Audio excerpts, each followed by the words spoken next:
My name is Selin Arslan. I'm 32 years old, and I am a property lawyer specializing in real estate litigation. I spend my professional life dealing with exactly one category of human conflict: disputes over who has the legal right to occupy, own, control, and make decisions about a piece of property. I have represented landlords, tenants, buyers, sellers, cohabitants, estranged family members, and, more than once, adult children trying to remove a parent, or a parent trying to insert themselves into a property they have absolutely no legal claim to. I gave birth to my son on a Monday. I came home from the hospital on a Wednesday afternoon, 47 hours after delivery, exhausted and sore, and carrying a person I'd been growing for 9 months and had only known for 2 days.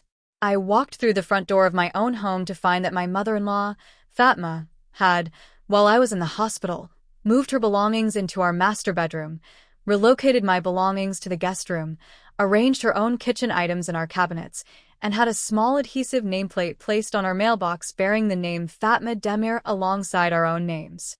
She met me at the door, my door in my house, which I had purchased 4 years earlier with my own money and which carried my name alone on the deed, with a smile and a statement I want to quote exactly, because I've thought about it many times since. "This is a family home now, Selin," she said. "You'll understand eventually. You have a baby to think about. You need support. I'm here to give it." I looked at the mailbox. I looked at her.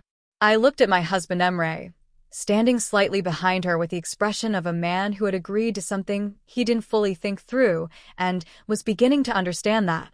Then I looked at my newborn son, asleep in the car seat I was still holding, and I made a decision I want to walk you through completely because I think how you handle the first moment of something like this determines every moment that comes after it.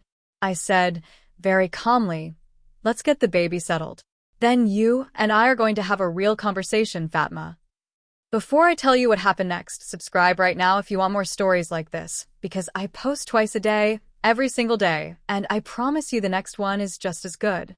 Okay, let's go back to the beginning, because Fatma's move on a Wednesday afternoon was not the start of this story. It was simply the moment the story finally ran out of patience. The house. I want to tell you about the house first, because the house is the entire foundation of everything that follows, and I think its specific history matters more than almost any other detail in this story.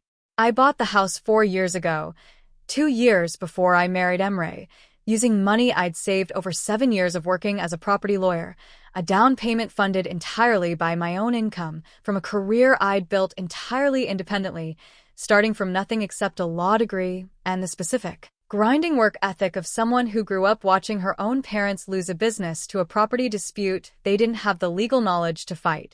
I want to tell you about that because I think it explains why property law, specifically, became my field, and why I take questions of who holds legal title to something with a seriousness that probably seems excessive to people who haven't lived through what I watched my parents live through when I was 12 years old. My parents ran a small textile shop in a commercial district of Istanbul, a shop my father had opened before I was born, and that had become, over 30 years, something close to an institution in its neighborhood. When I was 12, their landlord, a man my parents had trusted, had paid on time for decades, had considered almost a family friend, sold the building without the notice required under Turkish commercial tenancy law, and the new owners, eager to convert the space, moved quickly and aggressively to terminate every commercial lease in the building. My parents didn't have a lawyer. They didn't fully understand what their legal rights were, and by the time they found anyone to advise them, they had already made several procedural errors that significantly weakened whatever position they'd had. They lost the shop. They kept the inventory, but had nowhere to sell it. My father spent 2 years trying to rebuild from a temporary market stall and never quite managed to get back to what he'd had before. I watched a family business built over 30 years get dismantled in under 6 months, not because the law wasn't on my parents' side, but because nobody in our family knew enough about the law to use it when it mattered. I went to law school specifically, deliberately, and with the exact intention of becoming the person who would have known what to do for my parents at 12 years old. I have been a property lawyer for 8 years.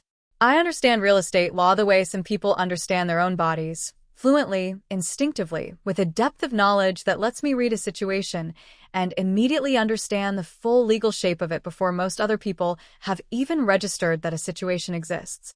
I bought my house at 28. My name is on the deed. My name has always been on the deed. When Emre and I got married 2 years later, I did not add his name to the deed, and I want to be honest about why, because I think it matters for the story. Not because I didn't trust him, but because I'd spent 8 years watching what happened when property ownership was structured loosely, generously, without thinking through what every possible future scenario could require, and I had made a deliberate, legally informed decision that the house would remain titled in my name alone until we had the specific, documented conversation about what adding his name would mean for both of us. We never had that conversation before Fatma arrived. I think, looking back, that Fatma understood on some level that the house was mine in a way that her son's was not, and I think that understanding was precisely what motivated what she did.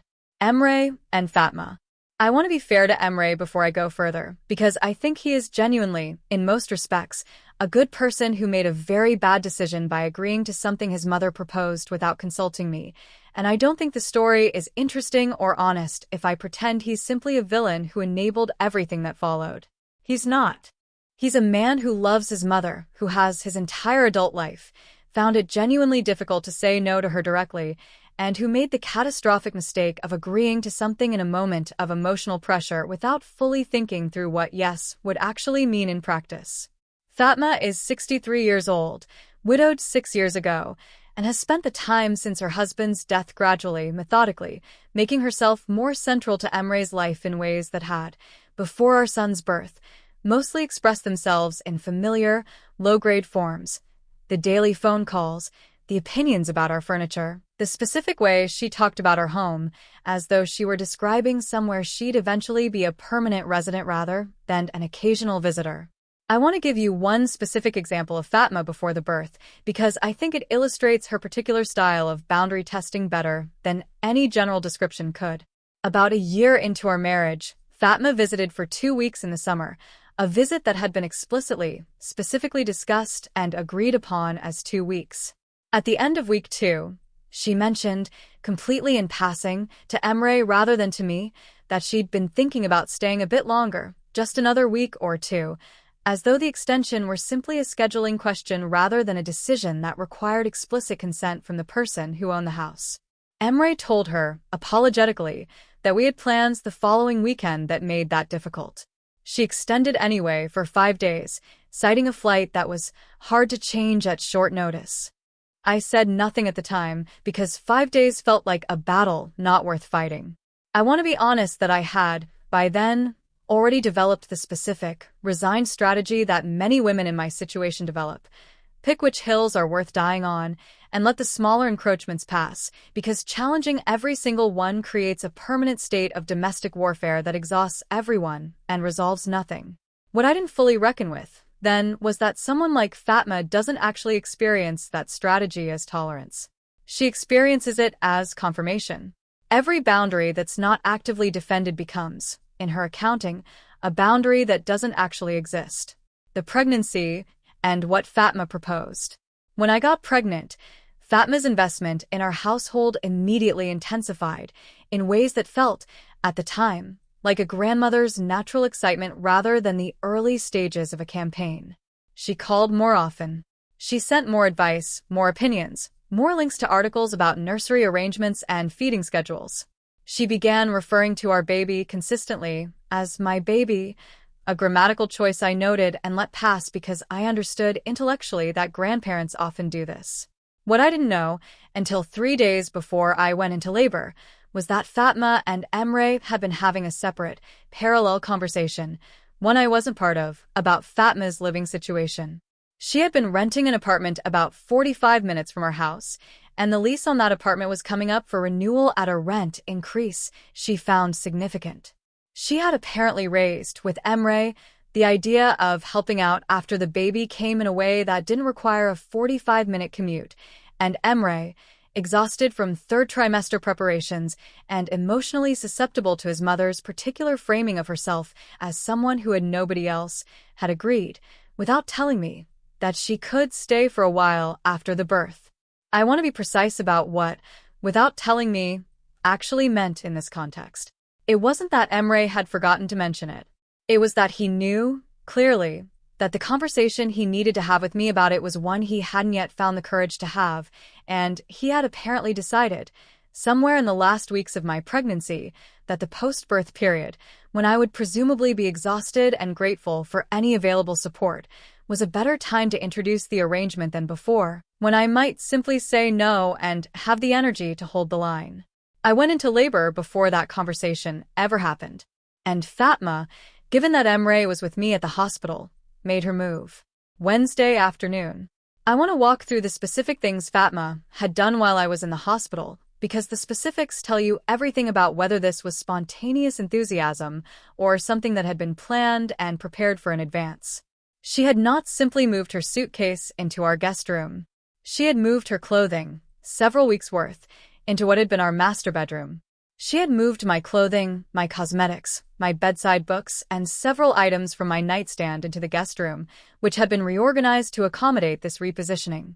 She had unpacked her own kitchen items, her preferred tea sets, her cooking equipment, several food items, into our kitchen, reorganizing several of our existing cabinets to make room. She had placed a photograph of herself and Emre, taken before I was in his life, on the mantelpiece in our living room, displacing a photograph of our wedding. And she had put her name on our mailbox. Not alongside our names in some modest, temporary way that suggested a guest's temporary presence, a printed, adhesive nameplate, the same kind people buy from hardware stores when they intend to stay.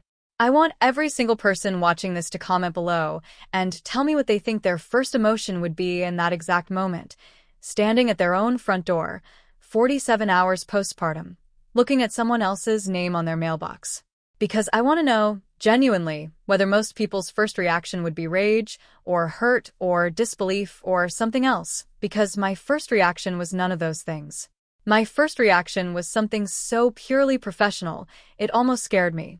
I thought, she has no legal standing to do any of this, and she has just created a documented, witnessed, time-stamped claim of attempted adverse possession of my property in front of a property lawyer, which is possibly the single most tactically inadvisable thing a person could do. What I did next and why I got the baby settled. I want to be honest that this was the right priority and genuinely my first concern. My son had just arrived in the world 2 days earlier, and he deserved to be in his home, fed and warm and calm, regardless of anything else happening around him. I fed him, settled him into the bassinet we'd set up in what had been our master bedroom. I moved it, deliberately, without announcing what I was doing, from the position Fatma had placed it into the position I'd originally arranged it, a small, quiet assertion of authority over the space. And I sat for 20 minutes doing nothing except letting the specifics of the situation arrange themselves into something I could work with professionally. Then I opened my laptop. I want to walk through exactly what I documented in the following 2 hours, because documentation is, in property disputes as in everything else, the thing that separates a winnable situation from an unresolvable one. I photographed the mailbox from multiple angles with the date and time stamp activated on my phone camera. I photographed every room of the house that Fatma had modified, the master bedroom with her clothing in the closet, the guest room with my belongings relocated there, the kitchen with her items in our cabinets, the living room with the repositioned photograph. I wrote a contemporaneous note, time-stamped, describing exactly what I observed and exactly what I had found when I arrived home, including witnesses present, my husband, Fatma herself. I then pulled up the legal documents I keep on file regarding the house, the deed, the property title, the mortgage documentation, all of which bear my name and only my name as the owner and title holder. I printed copies and placed them in a folder. I called my colleague Daniela, who is also a property lawyer and who has been my closest professional friend for 6 years, and I told her in brief, factual terms what had happened. She was quiet for a moment and then said, "Do you want me to come over?" I told her no, but that I wanted to brief her on the situation in case I needed backup at any point in the following days. She told me she was available whenever I needed her, and she said something I've thought about many times since. The good news is, this is actually a very simple legal situation. The bad news is, simple and easy are not the same thing when it's your family. She was right on both counts. The conversation with Emre.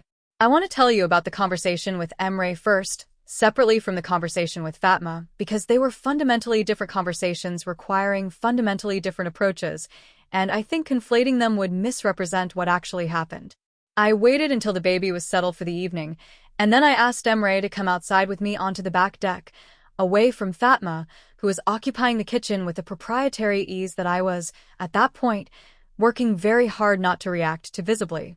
We sat outside in the quiet, and I looked at my husband and I said, "Tell me exactly what you agreed to and when, and what you understood it to mean." He told me all of it, including the part where he'd known he needed to tell me and had kept postponing the conversation. He didn't make excuses, which I appreciated, though I want to be honest that the absence of excuses didn't fully resolve the particular sting of discovering that a decision about my own home had been made without me during a period when I was physically occupied with the rather significant task of growing and delivering a human being. She told me, Emre said, that she'd just stay for the first few months to help with the baby and that she didn't want to keep the apartment if she was going to be spending all her time here anyway. I told her she could come and stay for a while. I didn't tell her she could move in permanently. I didn't tell her she could rearrange the house. I definitely didn't tell her to put her name on the mailbox. He ran his hand through his hair in the way he does when he's genuinely distressed. I came home this afternoon before you to get things ready, and she'd already done all of this. I didn't know how to stop it without. I didn't know how to handle it. I want to be precise about what I said next, because I think how you frame something in the first real conversation after a crisis determines whether the conversation is productive or simply an extended expression of injury. I told him that I understood he hadn't intended this outcome. I told him that I believed him when he said he hadn't authorized most of what Fatma had done. I told him that none of that, however genuinely true, changed the fact that he had made a decision about my property without consulting me, and that the consequences of that decision were now sitting in my master bedroom, wearing my husband's initials on the mailbox beside hers. "Here is what I need from you for the conversation I'm about to have with your mother," I said. "I need you to not undermine me. I need you to not soften what I say on her behalf. I need you to not apologize to her for the conversation I'm about to have, before or during or immediately after I have it, because if you apologize to her, what she will hear is that I was wrong to say whatever I said, and we will be having this same situation again in 2 weeks. Can you do that?" He said yes. I believed him. I want to be honest that the next several weeks would test that yes considerably, but in that moment, sitting on our back deck, I believed him. The conversation with Fatma. I want to walk through this carefully because I think the specific approach matters enormously to the outcome and to what happened afterward. I did not go into the conversation angry.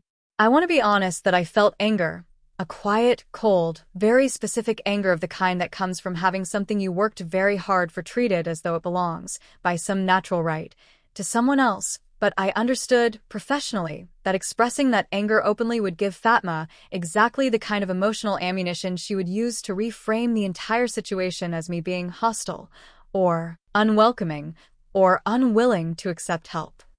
I was not going to let that reframe happen. I found Fatma in the kitchen, making tea, with the proprietorial ease of someone who had already decided the kitchen was hers. I asked her to come and sit down at the dining table, which she did, carrying her tea, sitting with the composed confidence of a woman who had not yet registered that the conversation she was about to have was going to be different from the ones she'd managed before. I placed my folder on the table between us. I did not open it immediately. I want to be honest that I've learned, across years of property litigation, that what you put on the table matters less than when you put it there, and that the worst thing you can do in any negotiation is reveal your hand before you've established clearly what the argument actually is. "Fatma," I said, "I want to understand, from you directly, what you believe you've arranged here, and what you believe it means long-term." She told me, in the warm, generous framing she'd clearly prepared for exactly this conversation, that she was simply there to help, to support with the baby, to take care of cooking and cleaning, so I could focus on recovery and the newborn, to be the kind of grandmother who was present rather than distant. She told me she'd let her apartment go because it just made sense for her to be here, and that she was sure, once I had some rest and some distance from the birth, I would understand what a gift this was. I listened to all of it without interrupting. Then I said, "When you say you've let your apartment go, is the lease terminated?" She said yes, It had ended at the end of the previous month. So, you have no current alternative residence? She looked slightly uncertain for the first time. I'm here, she said. This is where I'll be. I understand that's your expectation, I said. I want to share something with you because I think it's important for this conversation to be clear about the actual legal situation. I opened the folder. This is the deed to this house, I said, sliding the first document across the table. You'll see that it carries one name, mine. Not Emre's and not yours. This house is my legal property, titled solely in my name. Emre lives here with my permission and because we are married, which gives him certain cohabitation rights that are separate from ownership. Those rights do not extend to you. Fatma looked at the document. Then she looked at me. Family doesn't talk about a home like it's a business transaction, she said. I'm not talking about it like a business transaction, I said. I'm describing the legal reality because I think you deserve to understand it clearly, rather than finding out through a more complicated process later. What you've done by placing your name on our mailbox, moving your belongings into the master bedroom, and rearranging the contents of this house without my knowledge or consent has legal implications that I want to address now, before they become more complicated. What legal implications? She said, and her voice had a new edge in it, the specific edge of someone who expected this conversation to be about feelings and has just discovered it's about something she doesn't fully control. Establishing the appearance of residency in a property you don't own, without the owner's consent, can, depending on jurisdiction and duration, form the basis of a claim of adverse possession, or at minimum complicate the legal record around a property in ways that require formal correction, I said. I'm not suggesting that's your intention. I'm explaining why the mailbox comes down tonight and why your belongings need to return to the guest room, because those two things need to happen before any other conversation we have. Fatma stared at me for a long moment. Then she said, very quietly, Emre said I could be here. Emre said you could stay, I said. He didn't say you could establish residency. He doesn't have the authority to grant residency in a house he doesn't own. I paused. I want you here, Fatma. I genuinely want my son to know his grandmother. But I need you to be here as a guest in my home, not as a co-owner of it, and the mailbox and the bedroom arrangement need to reflect that distinction. Tonight. She said nothing for almost a full minute. Then she said, You're going to make me feel like a stranger in my own family's home. This is my home, I said, gently, but completely clearly. I want you to be in it, on terms we all agree to. If you've ever had to hold a line with a family member, calmly, without raising your voice, while every instinct you have is either screaming at you or tempting you to back down just to make the tension stop, comment below and tell me how you did it, because I think it's one of the genuinely hardest things a person can do, and I want to know your strategies. What happened that evening? Emre, true to his word, did not soften or undermine the conversation while it was happening. He sat at the far end of the table, quiet, and when Fatma looked at him for support at several points during the conversation, he simply looked back at her without giving her what she was looking for. I want to acknowledge that this required something real from him, and I don't think it was easy. The mailbox nameplate came down that evening. Fatma moved her clothing back to the guest room, quietly, without further conversation, with the specific, compressed dignity of someone absorbing a defeat they haven't yet fully decided how to respond to. My belongings returned to the master bedroom. The photograph of Emre and Fatma was moved, by me, to a side table rather than the mantelpiece, and our wedding photograph returned to its original position, a small thing, but one I needed to do. Fatma made tea for all three of us that evening, and we sat in the living room, the three of us and the baby, in an atmosphere that was polite in the specific, careful way that a room feels polite when everyone in it knows something important has just shifted and nobody is quite ready to talk about what comes next. The arrangement and what came after. Over the following week, I drafted what I called, to Emre, a house guest agreement, a term I chose deliberately not to be clinical or cold, but because I understood, professionally, that the only way to prevent a repeat of what had happened was to create an explicit, written, mutual understanding of exactly what Fatma's presence in our home meant and didn't mean, what she was responsible for, how long the arrangement would last, and what the process would be if any party wanted to revisit it. I want to be honest that this document was not a legally enforceable contract in any traditional sense. You cannot, in most jurisdictions, turn a family member's visit into a binding legal obligation without also potentially converting them into a tenant, which creates its own complications. What it was, instead, was a clear, documented, mutually signed statement of expectations, which I knew from professional experience was almost always sufficient to prevent exactly the kind of ambient, incremental boundary creep that had produced the mailbox incident in the first place, because it eliminated the ambiguity that makes incremental encroachment possible. The document covered the duration of the stay, 3 months, renewable by mutual explicit agreement, Fatma's specific role during that period, support with the baby during daytime hours on weekdays, not including independent decision-making about childcare approaches without consultation, the division of household responsibilities, and I want to be honest about this because I think it's the most important provision, a clear statement that Fatma's presence in the house at no point constituted any form of residency, co-ownership, or property interest of any kind, and that she understood and agreed to this. Emre presented this to his mother, at my request, rather than me presenting it directly, partly because I thought it was appropriate for him to take responsibility for communicating the terms of something he'd originally agreed to without my input, and partly because I understood that Fatma was more likely to receive it without digging in defensively if it came from her son rather than from me. She read it twice. She asked through Emre whether I was serious. Emre told her I was. She signed it. I want to tell you something I've observed across 8 years of property law, because I think it applies directly to what happened in that moment. People almost always sign documents they could theoretically refuse to sign, if the alternative is an open confrontation they don't feel equipped to win. Fatma signed that agreement not because I forced her to, but because refusing to sign it would have meant having a direct, explicit conversation about whether she accepted the boundaries I described, and that conversation, she had already learned, was not going to go the way she expected. The 3 months. I want to be honest that the 3 months of Fatma's stay were not simple or comfortable, even after the agreement was signed. The adjustment required from all 3 of us, 4 if you count my son, who was blissfully unaware of the domestic negotiations happening around his bassinet, was real and sometimes difficult. Fatma was, I want to say, clearly, genuinely helpful with the baby. Whatever her motivations and methods, she loved her grandson with a completeness that was impossible to doubt, and the practical support she provided during the most exhausting weeks of early parenthood was real and valuable. She cooked, she cleaned, she held the baby during the small-hour stretches when I needed to sleep, and she did all of this with a consistency that I genuinely appreciated, even when the relationship around the edges of it was still calibrating. What she stopped doing after the agreement was the incremental boundary testing that had characterized everything before it. The mailbox never had her name again. She didn't rearrange the kitchen again. She asked, rather than assumed, about decisions that affected the household.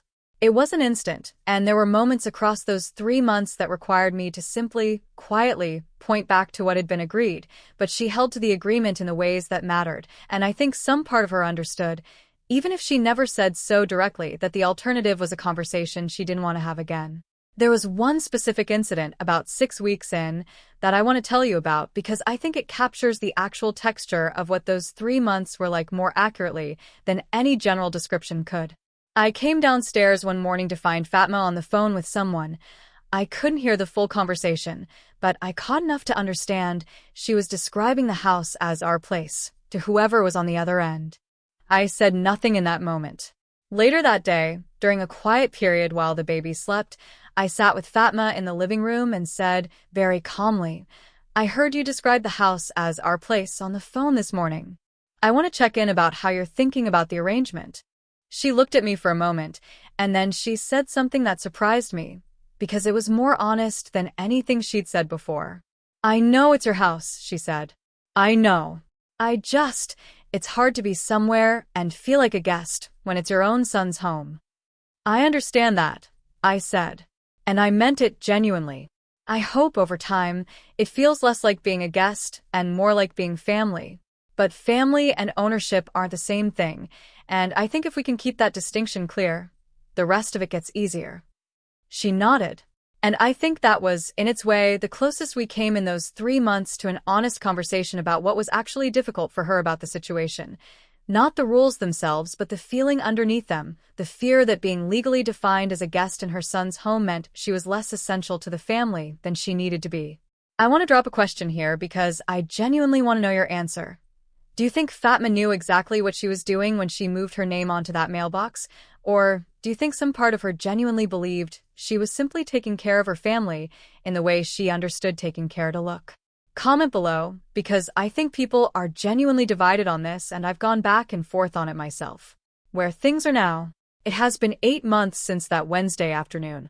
Fatma returned to her own residence, a new apartment, smaller, closer to us, which she found and leased herself during the second month of the arrangement, at the end of the agreed 3 months, more or less without incident, and visits now on a schedule that was explicitly, mutually discussed and agreed upon in advance, 2 weekday afternoons per week, and 1 weekend day per month, with flexibility around it built in by mutual agreement.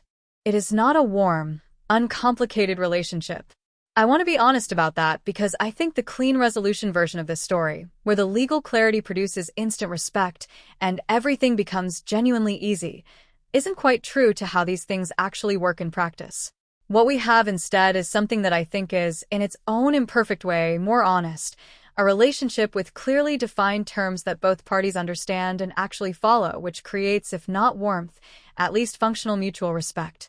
Fatma is a real, present grandmother to my son. That matters enormously to me, and I think it matters more than whether she and I will ever be genuinely close. Emre and I had, over the months that followed, the long, honest conversation that we should have had before the birth, about why he'd agreed to something without telling me, about what it meant that he'd found that conversation harder to have with me than he'd found agreeing to his mother's proposal, about what kind of partnership we actually wanted our marriage to be. That conversation was harder than the one with Fatma, and it took longer, and it mattered more. We're in a better place now than we were before the Wednesday incident, which is a sentence I genuinely didn't expect to be able to say. I have also, for what it's worth, added Emre's name to the deed. We had the explicit, legally informed conversation I'd always said we'd have before doing it, and we had it with the specific clarity that only comes after you've already seen, together, what the alternative looks like. He understands what it means and what it doesn't mean, and we agreed together on the structure. I think that matters, not as a romantic gesture, but as evidence that the legal architecture of a shared life actually works better when it's built together, with full information, than when it's built around someone instead of with them. What I think about all of it now. I think about the Wednesday afternoon often, specifically about the moment I stood at my own front door and looked at Fatma's name on my mailbox, and I think about the choice I made in that moment to let the professional part of my brain drive the car, rather than the part that was 47 hours postpartum and would have been entirely justified in simply losing her mind on the front porch. That choice wasn't cold. I want to be clear about that, because I think people sometimes read composed professional responses to emotional situations as a sign that the person making them doesn't actually feel anything. I felt a great deal. What I also felt, underneath everything else, was a specific, hard-earned certainty that clarity was going to serve me better than expression in that moment, and that the thing Fatma most needed to understand was not how upset I was, but how completely, specifically, undeniably clear the legal situation was. I've said in this story that my parents lost their shop because they didn't know enough about the law to fight for it when it mattered. I became a property lawyer, so I would never be in their position. What I didn't fully anticipate was that the most important property dispute of my life wasn't going to happen in a courtroom, or across a conference table, or through a carefully drafted letter of demand. It was going to happen in my own kitchen, at my own dining table, for days after I gave birth to my first child, over tea that my mother-in-law had made in my own kitchen, in my own cups, with the quiet, unasked-for confidence of someone who'd decided, without ever quite saying it out loud, that the house was already hers. The law is not magic. I want to be clear about that too, because I think people sometimes imagine that having legal standing resolves conflicts by itself, and it doesn't. What legal standing does is change the terms of a conversation, gives you a position that's based on something more durable than feelings, which means the conversation can be about something more durable than feelings, which means whatever comes out of it is also, eventually, more durable. The mailbox was a small thing. A nameplate from a hardware store, adhesive, probably bought for under $10. But it was also, in the specific language of property law that I speak fluently and that Fatma didn't know I spoke, an assertion, small, confident, and entirely wrong about who owned what and what that meant. I just happened to be the wrong person to make that assertion to. So tell me, honestly, in the comments below, have you ever had a family member make a claim on something of yours? Not necessarily property, but anything that was so confident, so unquestioned in their own head, that they genuinely seemed surprised when you pushed back? And when you pushed back, what did you use, your feelings or your facts? I want to know because I genuinely believe the answer to that question tells you more about how these situations resolve than almost anything else. That's my story. One Wednesday afternoon. One nameplate on a mailbox. One property lawyer who came home from the hospital with a brand new baby and a very clear understanding of exactly whose name was supposed to be on that deed. If you want more stories like this, subscribe right now. I post twice a day, every single day, and the next one is going to be just as satisfying as this one. See you there.